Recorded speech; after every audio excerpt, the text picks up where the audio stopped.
اعوذ باللہ من الشیطان الرجیم، بسم اللہ الرحمن الرحیم۔ سورۃ الحدید کا آغاز ہوتا ہے کہ جو کہ مدنی سورہ ہے۔ قرآن کے اندر اس کا 57 نمبر ہے، نزول کے اعتبار سے 94 نمبر ہے اس کا، اور آیات اس کی 29 ہیں، رکوع اس کے 4 ہیں۔ آغاز کرتے ہیں سورہ حدید کا۔ اللہ رب العزت ارشاد فرماتے ہیں، بسم اللہ الرحمن الرحیم، سبح للہ ما فی السماوات والارض وہو العزیز الحکیم۔ اللہ تعالیٰ فرماتے ہیں کہ آسمانوں اور زمین میں جو ہے سب اللہ کی تسبیح کر رہے ہیں، وہ زبردست اور باحکمت ہے۔ یہ تسبیح جو ہے زبان حال سے نہیں، یعنی کہ زبان سے نہیں، بلکہ زبان مقال سے ہے۔ اسی لیے اللہ تعالیٰ نے فرمایا وَلَكِنْ لَا تَفْقَهُونَ تَسْبِيحَهُمْ، یعنی تم ان کی تسبیح نہیں سمجھ سکتے۔ یعنی یہ جو ہم لوگ زبان سے لفظوں کو ادا کرتے ہیں نا، ہم لوگ سبحان اللہ تعالیٰ کی تسبیح کرتے ہیں، سبحان اللہ الحمدللہ، تو یہ ان کی تسبیح فرندوں کی، جانوروں کی، اور تمام حشرات کی، ایون کہ پتھروں کی، پہاڑوں کی تسبیح کو ہم نہیں سمجھ سکتے۔ حضرت داؤد علیہ السلام کے بارے میں آتا ہے کہ ان کے ساتھ پہاڑ بھی تسبیح کرتے تھے۔ اگر یہ تسبیح حال یا تسبیح دلالت ہوتی تو حضرت داؤد علیہ السلام کے ساتھ اس کو خاص کرنے کی ضرورت ہی نہ ہوتی۔ یہ یعنی ان کی تسبیح خاص طور پر، وہ پہاڑ، خاص طور پر پرندے اور پہاڑ حضرت داؤد علیہ السلام کے ساتھ تسبیح کرتے تھے، لیکن وہ ایک خاص معجزہ ان کے لیے تھا۔ آج جو یہ پہاڑ اور یہ پرندے جانور سارے کے سارے جو تسبیح کرتے ہیں، ہم نہیں جانتے وہ کس طرح اللہ کی تسبیح کرتے ہیں، اللہ نے ان کو کیا سکھایا ہے، لیکن ہر چیز اللہ کی حمد و ثنا بیان کرتی ہے سوائے انسان کے۔ انسان بڑا ناشکرا ہے۔ آپ لوگ صبح اٹھ کے دیکھیے نا، تو ابھی ابھی اندھیرا ہوتا ہے اور پرندے اپنے گھونسلوں کے اندر ہی چہچہانا شروع کر دیتے ہیں۔ اللہ رب العزت کی تسبیح کر کے وہ اپنے گھونسلوں سے خالی پیٹ نکلتے ہیں، اور وہ صبح اللہ سے رزق کی دعا کرنا یا جو بھی تسبیح کرنا، اللہ سے جو مانگنا، اللہ سے وہ دعا کر کے نکلتے ہیں، اور کوئی بھی پرندہ واپس اپنے گھونسلوں میں بھوکا نہیں لوٹتا۔ سارے کے سارے نہ صرف پیٹ بھر کے آتے ہیں، بلکہ اپنے بچوں کے لیے بھی لے کر آتے ہیں۔ یہ ہے ان پرندوں کا توکل اللہ پر، اور وہ ان کے بچے بھوک سے نہیں مرتے، وہ اپنے بچوں کے لیے سب کچھ لے کر آتے ہیں، اور پھر جب وہ سارا کچھ لیتے ہیں، کھاتے ہیں، پیتے ہیں، اور پھر جب شام کو واپس اپنے گھونسلوں کو پلٹتے ہیں، پھر اللہ کی تسبیح بیان کرتے کرتے واپس پلٹ کر آتے ہیں۔ صبح کے وقت بھی آپ کو ان کا چہچہانا سنائی دیتا ہے، شام کے وقت بھی سنائی دیتا ہے، سبحان اللہ۔ اور وہ اللہ کا شام کے وقت اللہ کا شکر ادا کرتے ہوئے لوٹتے ہیں کہ ہم خالی پیٹ لوٹ کر نہیں آئے، ہم پیٹ بھر کر لوٹ کر آئے۔ ہم انسان اپنے دن کا آغاز کر لیتے ہیں، اٹھتے ساتھ نہاتے دھوتے تیار ہوئے اور نکل پڑے، واپس گھر لوٹ کر آئے، موبائلز ہاتھ کے اندر، اور یاد ہی نہیں کہ ہم نے ساری، اللہ نے ہمیں کن کن آفات سے، کن کن تکلیفوں سے، کن کن پریشانیوں سے اللہ نے ہمیں محفوظ کر کے، اللہ نے ہمیں واپس اپنی اولاد کے اندر، اپنے گھر والوں کے اندر صحت کی حالت میں اللہ نے بھیجا۔ ہم اللہ کا شکر ادا کرنا، اس کی تسبیح بیان کرنا بھول ہی جاتے ہیں۔ اللہ نے کہا کہ جو کچھ بھی آسمانوں میں اور جو کچھ بھی زمین میں ہے، سب اللہ کی حمد و ثنا بیان کرتے ہیں۔ لَهُ مُلْكُ السَّمَاوَاتِ وَالْأَرْضِ يُحْيِي وَيُمِيتُ وَهُوَ عَلَى كُلِّ شَيْءٍ قَدِيرٌ۔ جو کچھ بھی آسمانوں میں اور زمین میں ہے، سب اسی کا ہے، میرا اور آپ کا کچھ نہیں، نہ گھر، نہ بال، نہ گھر بار، نہ دولت، نہ صحت، نہ زندگی، نہ سانس، میرا آپ کا کچھ نہیں، یہ سب کا مالک میرا رب ہے۔ اللہ نے اولاد ہمیں امانت کے طور پر دی ہے، یہ اولاد آپ کی نہیں ہے۔ جس نے اولاد سے توقع وابستہ کر لی، جس نے یہ چاہا کہ میری اولاد میرے بڑھاپے کا سہارا بنے گی، جس نے اپنی اولاد پر اپنی امیدیں وابستہ کر لیں، اللہ رب العزت اسی اولاد کے ہاتھوں انسان کو ذلیل و رسوا کروائے گا۔ توکل اللہ کی ذات پر، یقین اللہ کی ذات پر، اچھا گمان اللہ کی ذات پر، ہمیشہ اللہ کی ذات پر توکل رکھیے، کسی انسان پر توکل نہ رکھیے۔ انسانوں سے وہ محبت نہ کیجیے جس کا حقدار اللہ ہے۔ وہی رب ہے جو زندگی بھی دیتا ہے، وہی ہے جو موت بھی دیتا ہے، وہ تو ہر چیز پر قادر ہے۔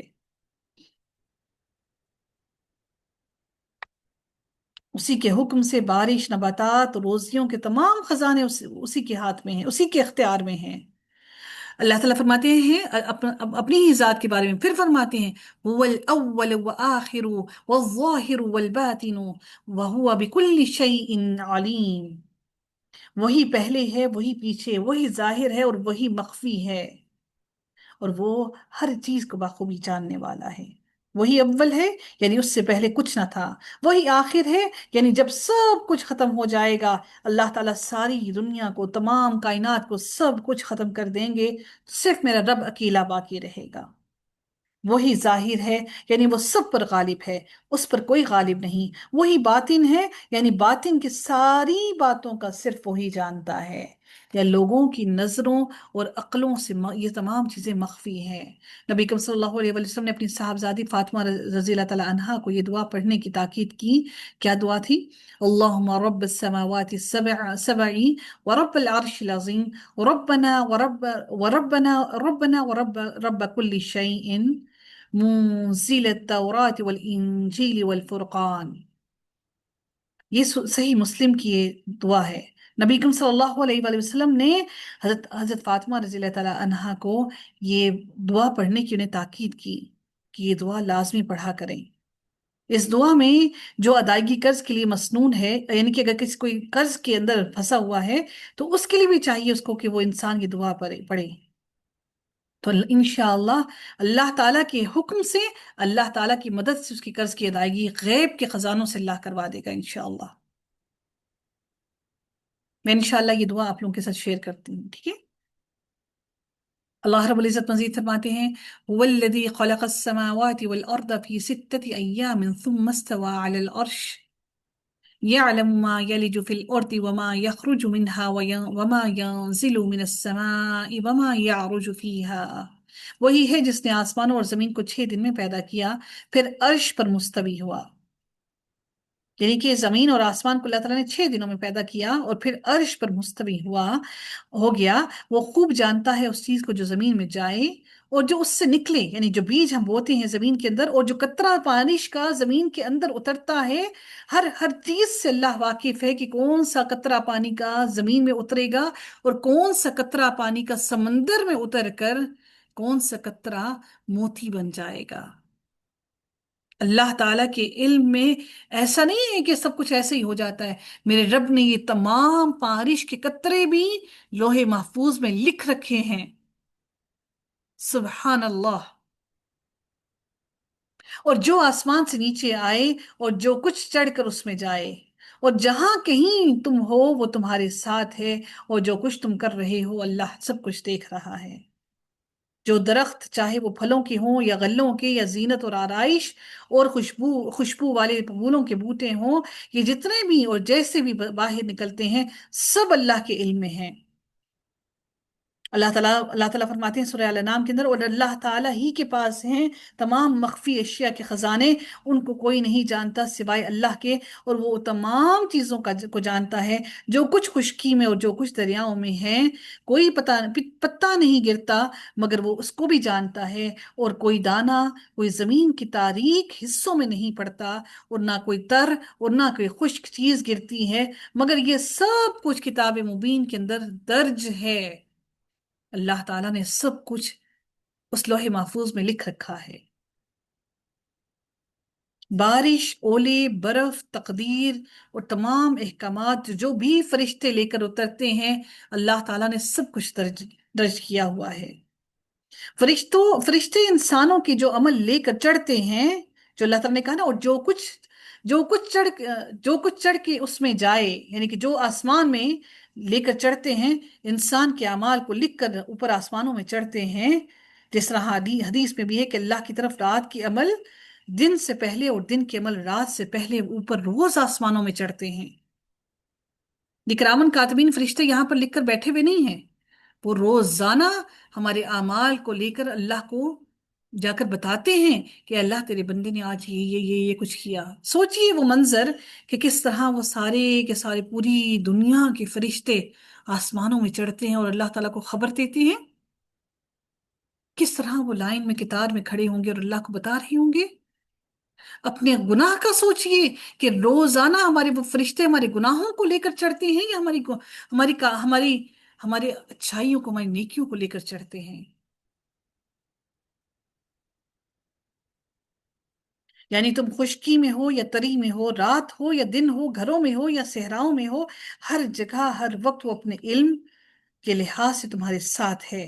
یعنی تمہارے ایک ایک عمل کو دیکھتا ہے، تمہاری ایک ایک بات کو جانتا اور سنتا ہے۔ اللہ تعالیٰ ہر چیز سے بخوبی واقف ہے۔ اللہ تعالیٰ پھر فرماتے ہیں لَهُ مُلْكُ السَّمَاوَاتِ وَالْأَرْضِ، آسمانوں کی اور زمین کی بادشاہی اسی کی ہے، اور تمام کام اسی کی طرف لوٹائے جاتے ہیں۔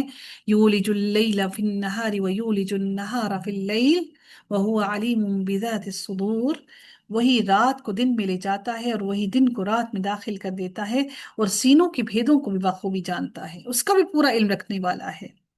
یعنی تمام چیزوں کا مالک وہی ہے، وہ جس طرح چاہتا ہے اس میں تصرف کر دیتا ہے، تبدیلیاں کر دیتا ہے۔ اس کے حکم اور تصرف سے کبھی رات لمبی، کبھی دن چھوٹا، اور کبھی اس کے برعکس دن لمبا اور رات چھوٹی ہو جاتی ہے، اور کبھی دونوں برابر ہوتے ہیں۔ اسی طرح کبھی سردی، کبھی گرمی، کبھی بہار اور کبھی خزاں، موسموں کا تغیر، موسموں کی تبدیلی، سب اللہ کے حکم اور اس کی مشیت سے ہے۔ پھر اللہ تعالیٰ فرماتے ہیں آمنو باللہ، اللہ تعالیٰ نے اپنی ساری باتیں صفات بیان کرنے کے بعد اب اللہ نے فرمایا کیا؟ آمنو باللہ ورسولہ وانفقوا مما جعلکم مستخلفین فیہ۔ 6 آیتوں کے اندر اللہ تعالیٰ نے اپنی تمام سے بہت ساری صفات کا بیان کیا۔ اب اللہ تعالیٰ فرماتے ہیں کہ یہ اللہ کی ساری صفات ہیں، اب اللہ نے فرمایا کہ اللہ اور اس کے رسول پر ایمان لے آؤ۔ وَأَنفِقُوا مِمَّا جَعَلَكُمْ مُسْتَخْلَفِينَ فِيهِ، اور اس مال میں سے خرچ کرو جس میں اللہ نے تمہیں دوسروں کا جانشین بنایا۔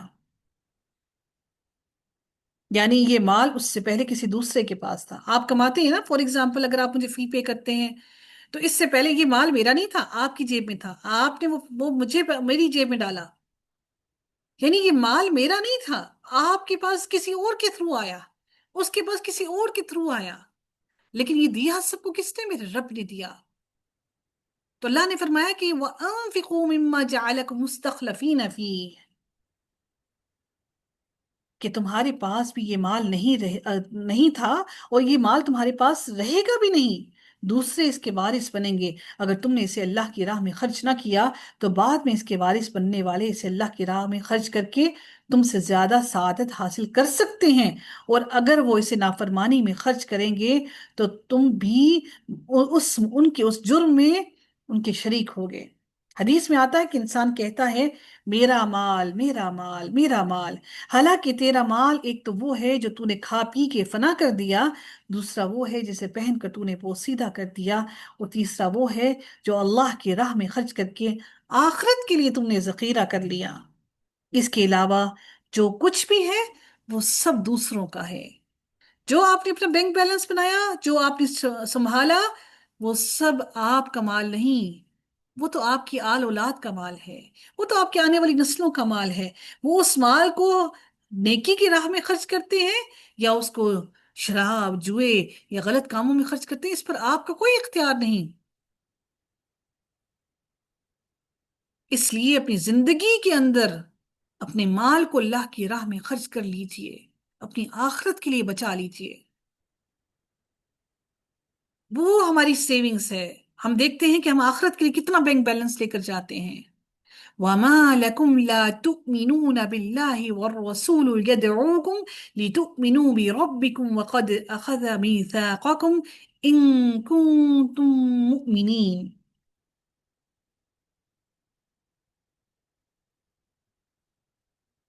اللہ رب العزت مزید فرماتے تم اللہ پر ایمان کیوں نہیں لاتے، حالانکہ خود رسول تمہیں اپنے رب پر ایمان لانے کی دعوت دے رہا ہے، اور اگر تم مومن ہو تو وہ تم سے مضبوط عہد و پیمان بھی لے چکا ہے۔ اس سے مراد وہ بیعت لی ہے جو رسول اللہ صلی اللہ علیہ وسلم صحابہ کرام سے لیتے تھے، کہ خوشی اور ناخوشی ہر حالت میں انہیں نبی کریم صلی اللہ علیہ وآلہ وسلم کی اطاعت کرنی ہے۔ اس سے مراد وہ عہد ہے جو اللہ تعالیٰ نے تمام انسانوں سے، یہ کچھ کہتے ہیں اس کے بارے میں کہ یہ وہ عہد ہے جو اللہ تعالیٰ نے تمام انسانوں سے اس وقت لیا تھا جب انہیں آدم علیہ السلام کی پشت سے نکالا تھا، جو عہد الست کہلاتا ہے۔ اللہ تعالیٰ نے ہم سب سے پختہ عہد لیا، اس کے باوجود بھی ہم بڑی نافرمانی کرتے ہیں، ہم بڑے نافرمان ہیں۔ والذی ينزل على عبده آیات بینات لیخرجکم من الظلمات الى النور۔ اللہ تعالیٰ پھر مزید فرماتے ہیں کہ وہ اللہ ہی ہے جو اپنے بندے پر واضح آیتیں اتارتا ہے تاکہ وہ تمہیں اندھیروں سے نور کی طرف لے جائے۔ یقیناً اللہ تعالیٰ تم پر نرمی کرنے والا، رحم کرنے والا ہے۔ اللہ تو نرمی کرنے والا ہے۔ وَإِنَّ اللَّهَ بِكُمْ لَرَؤُوفٌ رَحِيمٌ، وہ تم پر صرف رحم کرتا ہے۔ وَمَا لَكُمْ أَلَّا تُنْفِقُوا فِي سَبِيلِ اللَّهِ وَلِلَّهِ مِيرَاثُ السَّمَاوَاتِ وَالْأَرْضِ، تمہیں کیا ہو گیا ہے کہ جو تم اللہ کی راہ میں خرچ نہیں کرتے؟ دراصل آسمانوں اور زمین کی میراث کا مالک تنہا اللہ ہی ہے۔ تم میں سے جن لوگوں نے فتح سے پہلے فی سبیل اللہ دیا ہے اور قتال کیا ہے، وہ دوسروں کے برابر نہیں ہو سکتے۔ فتح سے مراد اکثر مفسرین کے نزدیک فتح مکہ ہے، بعض نے اس سے مراد صلح حدیبیہ کو فتح مبین کا سمجھ کر اسے مراد لیا ہے۔ بہرحال صلح حدیبیہ یا فتح مکہ سے قبل مسلمان تعداد اور قوت کے لحاظ سے بہت کم تھے، اور مسلمانوں کی مالی حالت بھی بہت کمزور تھی۔ ان حالات میں اللہ کی راہ میں خرچ کرنا اور جہاد میں حصہ لینا، دونوں کام نہایت مشکل اور بڑے دل گردے کا کام تھا۔ جبکہ فتح مکہ کے بعد کی صورتحال بدل گئی، مسلمان قوت اور طاقت تعداد میں بڑھتے چلے گئے اور ان کی مالی حالت بھی پہلے سے کئی گنا زیادہ بہتر ہو گئی۔ اس میں اللہ تعالیٰ نے دونوں ادوار کی مسلمانوں کے بارے میں فرمایا کہ اجر میں برابر نہیں ہو سکتے، یعنی کہ دونوں اجر اور ثواب میں برابر نہیں ہو سکتے۔ دراصل آسمانوں اور زمینوں کی میراث کا مالک اللہ تعالیٰ ہے، تنہا اللہ ہے۔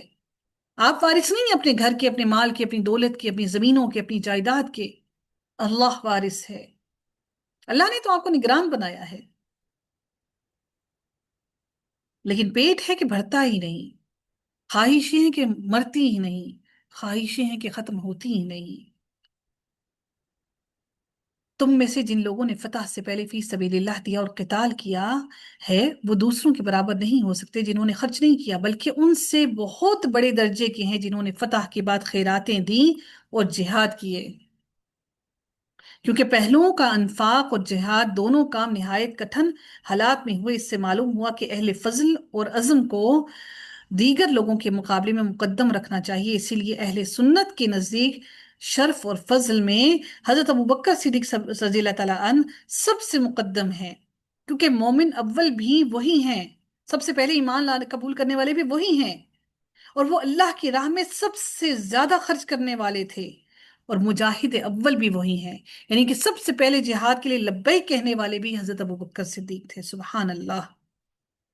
اسی لیے رسول اللہ صلی اللہ علیہ وآلہ وسلم نے حضرت ابوبکر صدیق کو، صدیق اکبر کو، اپنی زندگی اور موجودگی میں نماز کے لیے آگے کیا، اور اسی بنیاد پر مومنوں صحابہ کرام نے انہیں خلافت میں بھی مقدم رکھا۔ نبی کریم صلی اللہ علیہ وسلم نے کسی کو اپنی زندگی میں وہ نہیں کہا کہ جب نبی کریم صلی اللہ علیہ وسلم آخری ان کا ایام تھے تو انہوں نے حضرت ابوبکر صدیق کو آگے کر کے ان کو نماز پڑھانے کے لیے کہا۔ حضرت عمر فاروق نے ہر اس وقت نیکیوں میں آگے بڑھنے کی کوشش کرتے تھے، تو ان کی خواہش تھی کہ انہوں نے سوچا کہ آج کے دن میں حضرت عمر فاروق سے، حضرت ابوبکر صدیق سے نیکی میں سبقت کر جاؤں گا۔ تو حضرت عمر فاروق اپنے گھر کا آدھا سامان لے گئے، اور جہاد کے لیے جب حکم ہوا تو وہ اپنا آدھا سامان لے کر چلے گئے، تو حضرت ابوبکر صدیق بھی آ گئے۔ تو اب اس وقت حضرت عمر فاروق کو پورا یقین تھا کہ اس مرتبہ وہ حضرت ابوبکر صدیق سے نیکیوں میں سبقت لے جائیں گے۔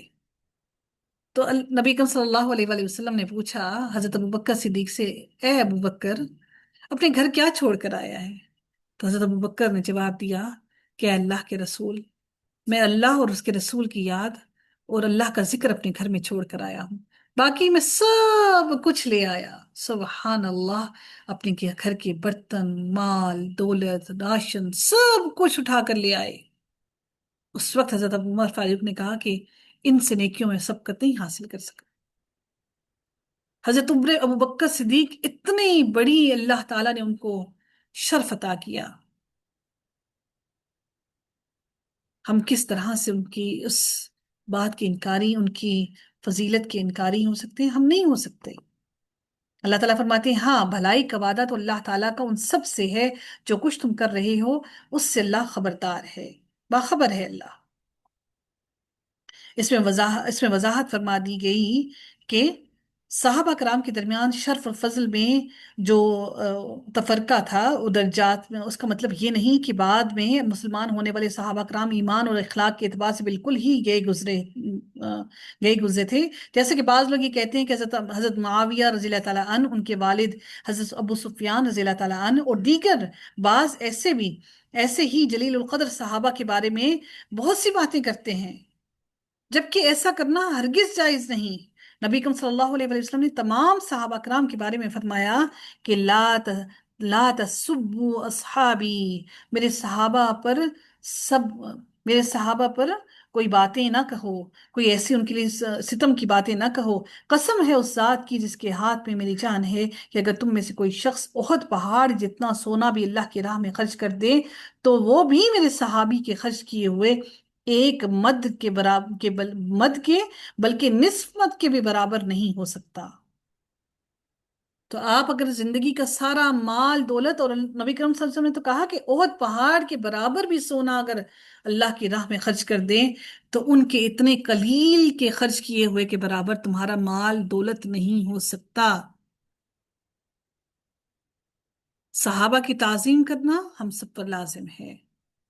اللہ تعالیٰ ہمارے دلوں میں صحابہ کی، نبی کریم صلی اللہ علیہ وسلم کی محبت کو سلامت رکھے، اور اللہ تعالیٰ ہمیں اللہ تعالیٰ ہمیں خود سے اور اپنے نبی سے جوڑے رکھے۔ آخر دعوانا الحمد للہ رب العالمین، صلی اللہ تعالیٰ علی خیرہ خلقہ اجمعین، برحمتک یا ارحم الراحمین، سبحانک اللہم و بحمدک، نشہد ان لا الہ الا انت، نستغفرک ونتوب الیک۔ السلام علیکم ورحمۃ اللہ وبرکاتہ۔